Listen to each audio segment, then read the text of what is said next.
So finally दोस्तों आप लोग देखोगे एनएचपीसी ने अपने क्वार्टर फोर के नंबर डिस्क्लोज कर दिए हैं। तो कैसे रहे हैं क्वार्टर फोर के नंबर और साथ में क्या कुछ अनाउंस हुआ है, तो चलिए जानते हैं डिटेल में। सबसे पहले यहाँ पर आप लोग देखोगे भी जो अनाउंसमेंट हमें होते हुए नजर आई है वो है डिविडेंड। जो डिविडेंड अनाउंस हुआ है वो यहाँ पर देख सकते हो लगभग 5% यानी कि ऑलमोस्ट 50 पैसे पर इक्विटी शेयर से कंपनी ने जो भी डिविडेंड की अनाउंसमेंट की है। चलिए अब आपको दिखाते भी इसके आगे के कैसे रहेंगे लेवल वगैरह इस रिजल्ट्स के बाद। और कल के दिन आपको पता होगा मार्केट रहने वाली ओपन, तो कल इसका इफेक्ट हमें देखने को मिलेगा। तो यहाँ पर आप लोग देखोगे भी कंसोलिडेटेड स्टेटमेंट देखेंगे, all figure in rupees crore में दे रखी है। यहाँ पर आपको क्वार्टर एंडेड और आपको 12 मंथ एंडेड रिजल्ट्स देखने को मिलेंगे। अगर बात की जाए टोटल इनकम की या टोटल रिवेन्यू, तो टोटल इनकम हमें जो देखने को मिली है भाई वो प्रीवियस क्वार्टर से आप लोग कंपेयर करोगे तो गिरावट में आते हुए नजर आई है, जो कि लगभग 2320 करोड़ है। जबकि प्रीवियस क्वार्टर में 2549 करोड़ थी। वहीं प्रीवियस ईयर के सेम क्वार्टर से कंपेयर करोगे तो वहां पर 2228 करोड़ की इनकम थी, यानी कि ईयर ऑन ईयर बेसिस पर इनकम में जंप है, but quarter on quarter income में गिरावट है।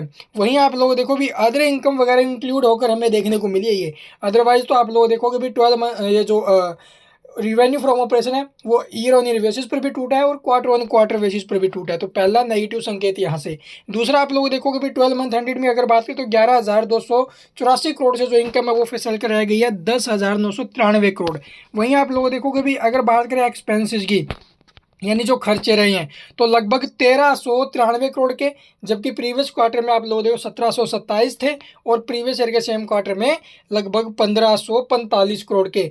अब यहाँ पर देखोगे खर्चे कम हुए, एक्सपेंस कम हुए क्वार्टर टू क्वार्टर और ईयर टू ईयर। उसके बाद देखोगे अब की बार जो रिवेन्यू है एक्सपेंस से तो फिर ज़्यादा है भाई, मतलब कंपनी ने फिर से प्रॉफिट बनाया है। लेकिन कितना प्रॉफिट है चलिए देखते भी। Net profit for the period अगर बात करें तो अब की बार जो प्रॉफिट है भाई वो है 610 करोड़ का, जबकि प्रीवियस क्वार्टर में 628 था और प्रीवियस ईयर के सेम क्वार्टर में 745 करोड़। तो प्रॉफिट्स भी आप लोग देखोगे क्यू ऑन क्यू और क्वार्टर टू ये जो ईयर ऑन ईयर है दोनों जगहों पर हमें फिसलते हुए नजर आए हैं।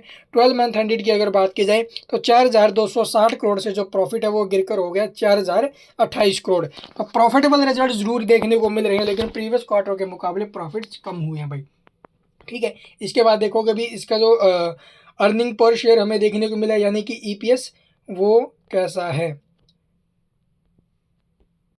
लगभग 36 पैसे रहे इस क्वार्टर में, जबकि प्रीवियस में 40 था और प्रीवियस ईयर के सेम क्वार्टर में भाई 43 पैसे। तो ये इसके रिजल्ट्स हैं। इसके अलावा आप लोग देखोगे भी डेट टू इक्विटी रेशो भी हमें यहाँ पर प्रीवियस के मुकाबले आप लोग देखो इंक्रीज होते हुए नजर आया है। और वहीं आप लोग देखोगे कुछ एक चीज़ें और आपको देखने में जो नेट प्रॉफिट मार्जिन वगैरह है ये आप लोग देखो प्रीवियस क्वार्टर के मुकाबले इंक्रीज और प्रीवियस ईयर के सेम क्वार्टर के मुकाबले कंपेयर करोगे वहाँ से कम होते हुए नजर आए हैं। और ऑपरेटिंग प्रॉफिट्स मार्जिन भी आप लोग देखोगे भी प्रीवियस के मुकाबले इंक्रीज हुए हैं। तो ऑपरेटिंग प्रॉफिट मार्जिन में इंक्रीजिंग है, बट नेट प्रॉफिट मार्जिन यहाँ पर टूटे हैं, तो नेगेटिव संकेत बहुत ज़्यादा है। तो इसलिए यहाँ से स्टॉक के ऊपर हमें नेगेटिव असर देखने को मिल सकता है। और बाकी चले भी मार्केट एस्टिमेट से और कर लेते हैं इसको कंपेयर, वहाँ से कैसा इम्पैक्ट आने की स्टॉक के ऊपर संभावना है। तो चलो आपको बताते हैं। जैसा कि यहाँ पर आप लोग देखो भी अर्निंग पर शेयर आया 36 है, एक्सपेक्ट किया गया था 37 पैसे, तो 37 पैसे से आप लोग देखोगे कम है।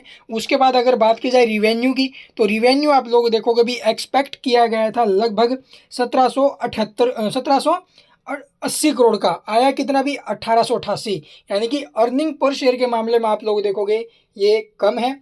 ठीक है, यानी कि मिस हुआ है और जो एक्सपेक्टेड रिवेन्यू वहाँ से बीट किया है। तो आप लोग देखोगे भी चौतरफा से जो रिजल्ट्स है वो थोड़ा सा घुमा फिरा के आया हुआ है। ठीक है, कहीं पर रिवेन्यू कम है, कहीं पर आप लोग एक्सपेक्टेड रिवेन्यू वहाँ पर ज़्यादा है।